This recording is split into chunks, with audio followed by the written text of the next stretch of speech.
Welcome to tonight's episode of Dear Prisoners. I thought I would take advantage of the fact that I showered today.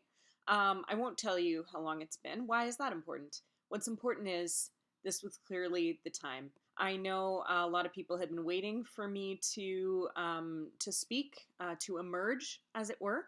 So I'm now doing that, and I've been pondering what the best way would be to educate men about emotional intimacy, and that is not through this video, so I won't do that. But I did want to greet those who are really struggling as extroverts cooped up. I don't know anyone who's in that boat. If you're missing other humans and want to tear off your own flesh and talk to it, maybe you're losing your words.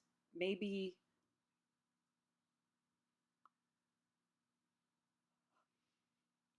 special thanks to the friends who got me out of bed this morning with phone calls, video chats. It was great. They said, "Really? You're suffering as an isolated extrovert? You seem to be doing so well." And I'm like, "I'm doing well because I'm talking to someone." That was really the best part of my life, it feels like. I don't remember life before this time. Wanted to write a few songs, so stay tuned for the next segment where you can decide which song I will write.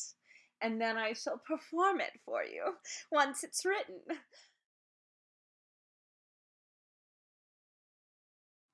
It's very important that I get an outside opinion, well, on anything. That's just how I live my life. I talk to people and they help me think. But anyway, very important to get an outside opinion on what song I should write. I was thinking about the people who are wearing masks in scenarios where they really don't need to wear masks, and eventually when there's absolutely nothing that the people who work in hospitals can use.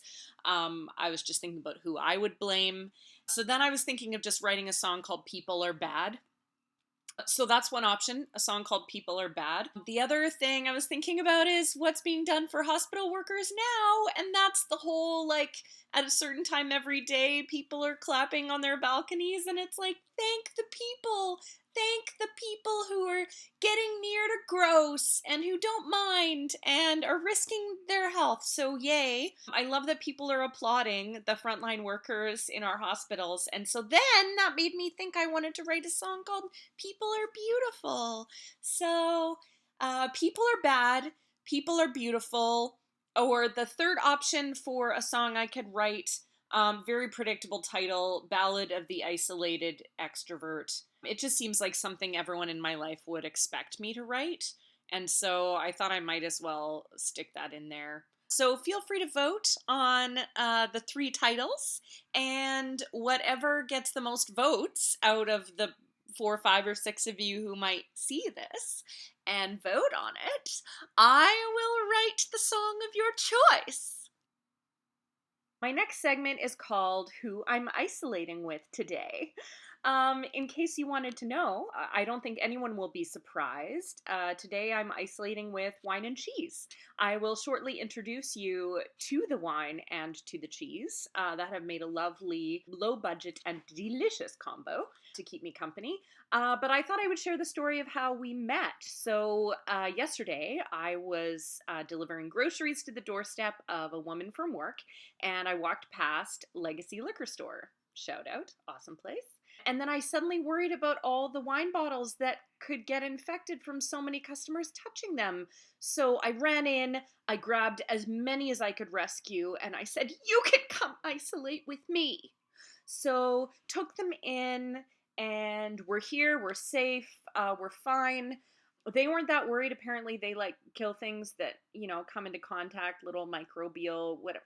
I don't know. Magical powers. Very impressed with the wine and all the things it can do. Who knew? My keys had a really nice bath.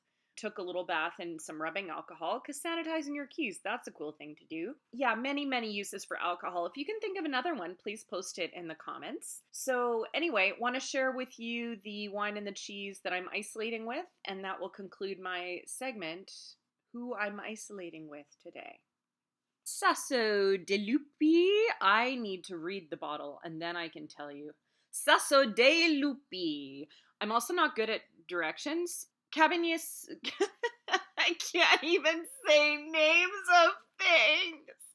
It's a Cabernet Sauvignon, and I'm normally quite picky about Cab Sauv. First of all, I'm picky about pronunciation. If you say Cab Sauv, you might think you're cute, but you don't know how to spell and you don't know French, and therefore I don't want to hear from you, ever. So Cab Sauv is actually not really my favorite grape. I think it's because when I first was introduced to wine in my super young like first corporate job, the standard red and white at little networking places, there was always the red was always Cab Sauv, and so I just got to thinking of it as like the served because it's cheap and non-exciting, and we'll just stick that out at the I don't know. So somehow I inherited prejudice, but this Cab Sauv I do really like. So if you're a little bit on the fence like me, it's pretty affordable, somewhere in the early 20s kind of region. I was first introduced to this winery at a restaurant in Kerrisdale.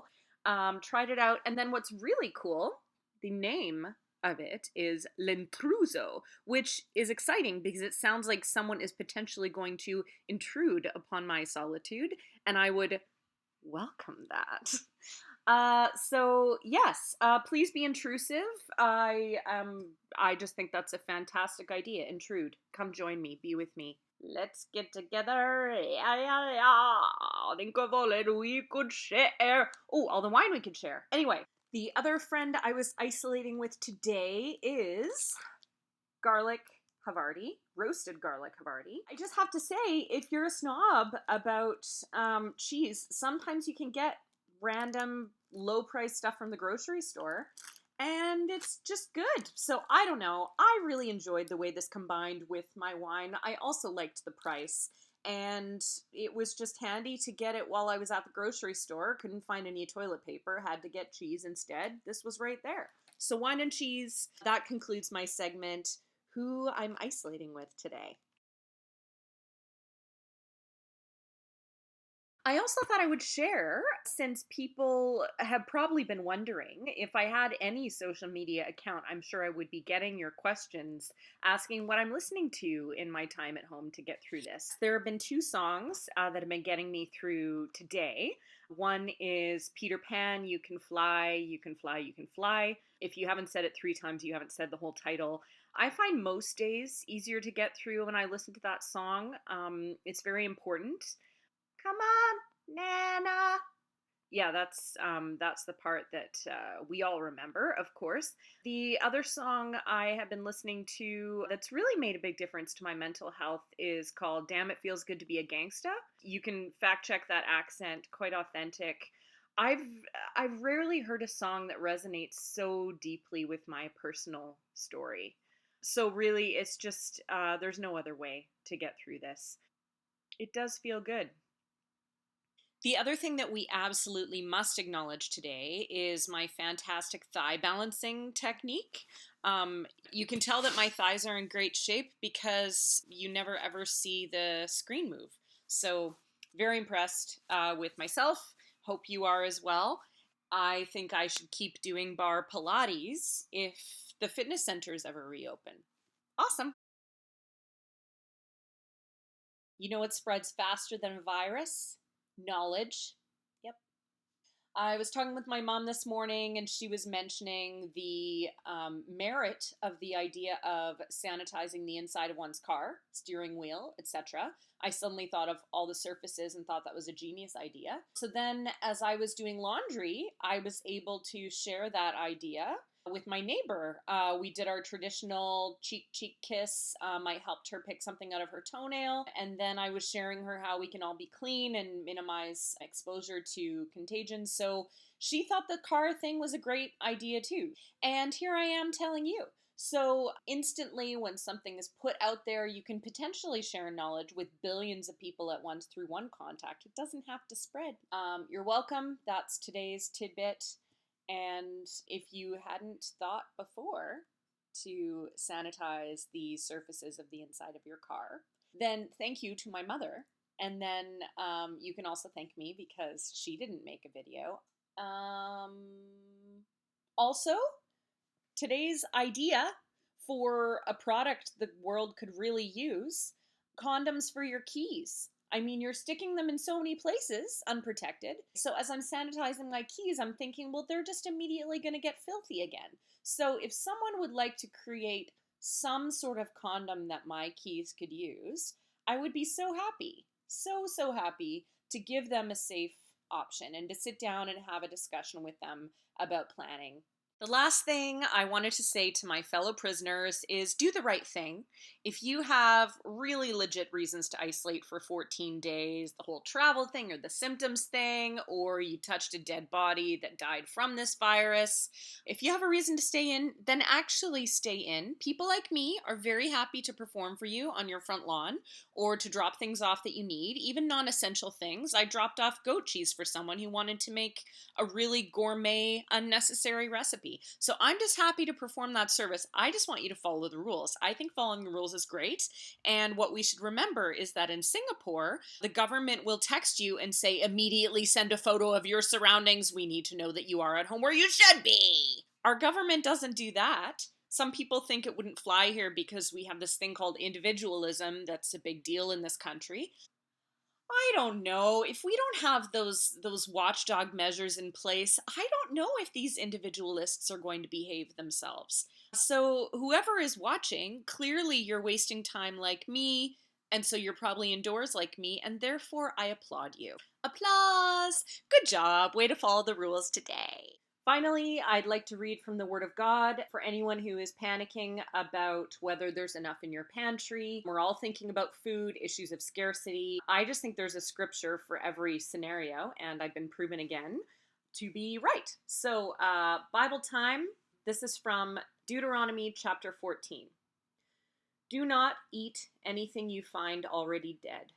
You may give it to the foreigners residing in any of your towns, and they may eat it. So you're welcome. I will be reading more from the Bible tomorrow, and you can request any passage of the Bible that you have always wanted to hear read in my particular tone of voice.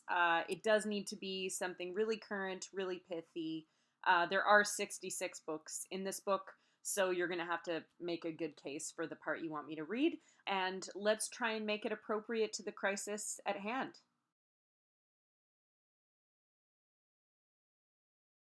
To anyone who is trapped in their house, feeling lonely, but has a front yard and a window that looks out upon it, please send me your special request. I would be happy to come by and perform a front lawn show for you. I think this is good if you're stir crazy and in need of entertainment, and it's good for me because it involves other human beings. We lived, we survived another day, prisoners. I'll see you tomorrow.